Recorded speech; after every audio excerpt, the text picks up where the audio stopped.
Hey everybody, Joe Joseph here for thedailysheeple.com, and this is your news shot. Let me tell you something.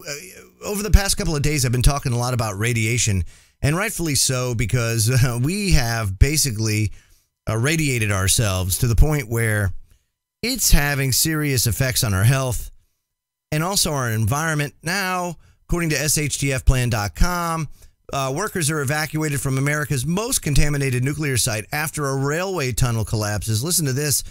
Along the Columbia River in the south of Washington lies the notorious Hannaford site. Now, folks, this is the biggest Superfund site the U.S. government has.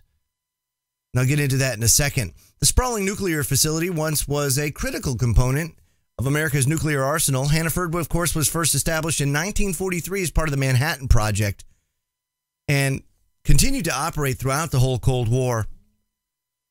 It actually made the majority of our plutonium. And interestingly enough, we have so much nuclear waste. This used to be turned into plutonium. Now, of course, they don't do it so much, so it's amassing at our nuclear sites, nuclear power plants all over the country. They used to make it into plutonium, not so much anymore. Now, this facility has been allowed to fall into disrepair, and the site itself has been leaking radioactive material into the ground for decades and into the air. In 2007, it was called the nation's most contaminated nuclear site.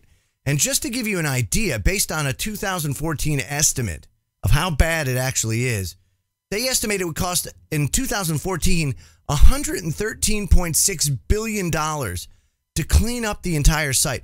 I wonder how much that compares to Fukushima and how much they've put into Fukushima so far and what it's going to cost there. Because I would guess that Hannaford would rival Fukushima in that regard. I mean, you're talking about contamination on unimaginable levels. And it's interesting, too, because the emergency that happened yesterday when a railroad tunnel collapsed, and the tunnel, of course, contained nuclear material.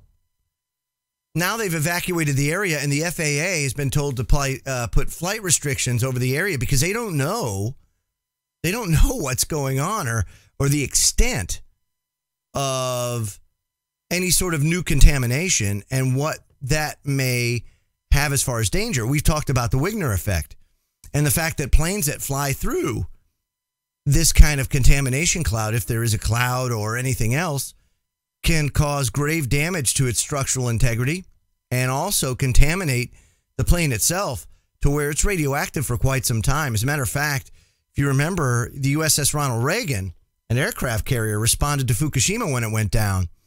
Soon after, a lot of the crew members ended up getting cancer. One of them appeared on the Alex Jones radio program, a lieutenant, I believe it was, who had developed cancer as a result of being on station off the coast of Fukushima after the incident, after the tsunami. And not soon after that, that carrier got transferred and stationed in Japan. So it's not over in the United States anymore, interestingly enough. Now, history shows that when we did have an aircraft carrier over there, and we've had one stationed there for years, it's normally the oldest one we have, and typically it was conventional until we decommissioned all our conventional carriers. But from a nuke perspective, it is highly unusual for them to put one of their newest aircraft carriers over in Japan forward deployed. It's just not their MO. So it makes you wonder, A, what happened to the Ronald Reagan? Is it permanently contaminated?